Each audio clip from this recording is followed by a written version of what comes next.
What does it mean to embark on a personal renaissance? What does it take for us to awaken to the realization that the life we have been living no longer fits the person we are becoming?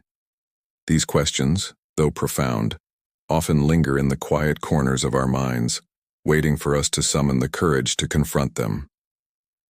Rachel Cargle's A Renaissance of Our Own invites us into this space of inquiry, a place where we are called to examine our lives, not just as they are, but as they could be. It is a memoir, yes, but it is more than that. It is a manifesto for personal transformation, a guide to reimagining who we are and how we show up in the world. In a world so deeply entrenched in expectations, how often do we pause to ask, are these the expectations I want to live by? Are they aligned with my deepest values, or have I adopted them unconsciously? This is where Cargle's journey begins, not in a dramatic moment of awakening, but in the subtle realization that the life she was living no longer reflected her true self. The quiet discontent, the feeling that something is off, is often the first sign that we, too, are being called to our own renaissance. Rachel Cargle's story, like many of ours, begins in the tradition of conformity. Raised in a religious household, shaped by cultural and societal norms, she was taught to navigate life according to a script handed to her by others. But as she grew, the boundaries of this script began to suffocate her, and like so many of us, she found herself caught between the person she was expected to be and the person she knew, deep down, she truly was. How many of us live in this tension?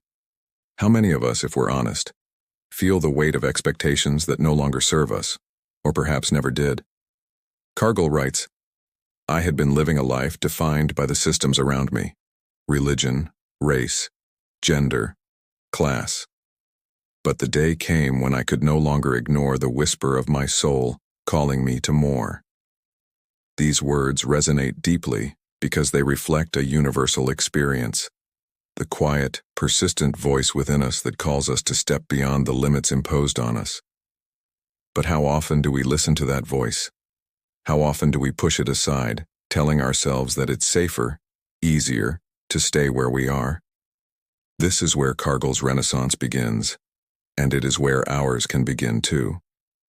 The renaissance, in this sense, is not a return to something old, but the birth of something entirely new, a reimagining of who we are, who we want to be, and how we wish to move through life. And this is no easy task. It requires courage, the courage to let go of the familiar, the comfortable, the known, and step into the uncertainty of becoming. How do we muster that courage? What might we lose in the process? What might we gain? In this inquiry, we begin to see that the journey of personal growth is not a straight line. It doesn't follow a predictable path. Growth, as Cargle so eloquently points out, is often messy, uncomfortable, and unpredictable. She writes, growth requires us to sit in the discomfort of unknowing. It asks us to shed the layers of protection we've built over the years, and in doing so, we make ourselves vulnerable. But it is only through this vulnerability that we can truly transform. These words ask us to consider, what layers of protection are we still clinging to? What beliefs, roles, or stories are we holding on to that no longer serve us? This vulnerability is at the heart of the renaissance she speaks of. To reimagine oneself is to be open to the unknown, to embrace the discomfort of unlearning, and to trust in the process of becoming. It is a deeply personal journey, but it is also one that touches every aspect of how we engage with the world, how we show up in our communities, how we relate to others, and how we contribute to the growth of those around us.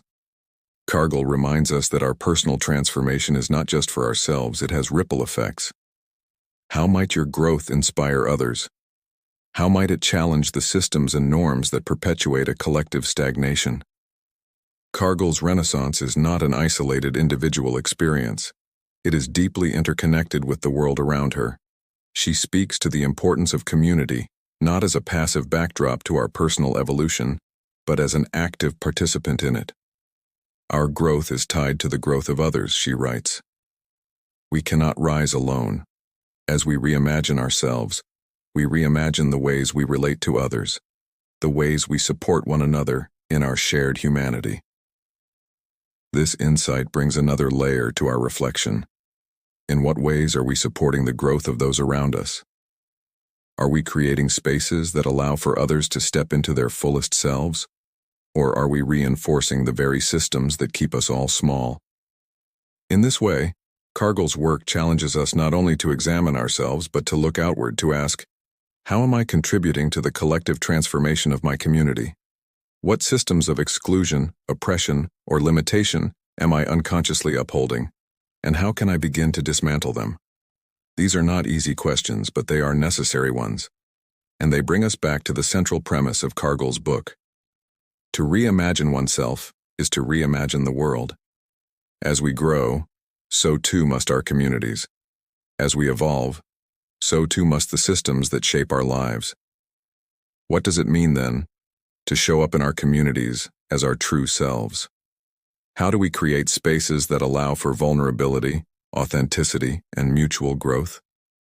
These questions linger, not just in the context of Cargle's story, but in the context of our own lives. Are we fostering communities of inclusion, of shared support, of deep connection? Or are we perpetuating the very systems of exclusion and oppression we seek to dismantle? How do we begin to create spaces where everyone can thrive, not just in the abstract, but in the tangible, everyday interactions we have with those around us? Cargle's inquiry is not just philosophical, it is deeply practical. She writes, "To reimagine oneself is to reimagine the world. The systems that shape us are the same systems we have the power to change, and it starts with the decision to live in alignment with our highest truth." This is a call to action, not just personal action, but collective action. It is through our individual transformation that we begin to influence the world around us. What does living in alignment with your highest truth look like? And what would happen if you committed fully to that truth? As I reflect on a renaissance of our own, I find myself contemplating the nature of transformation itself. How do we know when it is time to step into a new phase of life? How do we navigate the fear of letting go of the familiar? And perhaps most importantly, how do we trust in the unfolding of our own becoming, even when the path ahead is unclear? Cargle offers us no easy answers, but she does offer this. The path to becoming is paved with questions, not answers. It is through inquiry, through the willingness to sit with uncertainty, that we discover our deepest truths. This, I believe, is the essence of her message. The Renaissance is not a destination, but a journey of continual questioning, continual becoming. What questions are you sitting with in your own life? What truths are waiting to be discovered just beneath the surface of your discomfort? As we close, I encourage you to reflect on your own life. What would a renaissance of your own look like? What systems, beliefs, or expectations might you need to let go of in order to step into your fullest self? And how might your own transformation ripple out into the world, creating space for others to rise alongside you? Rachel Cargle's work invites us to take this journey not in isolation, but together.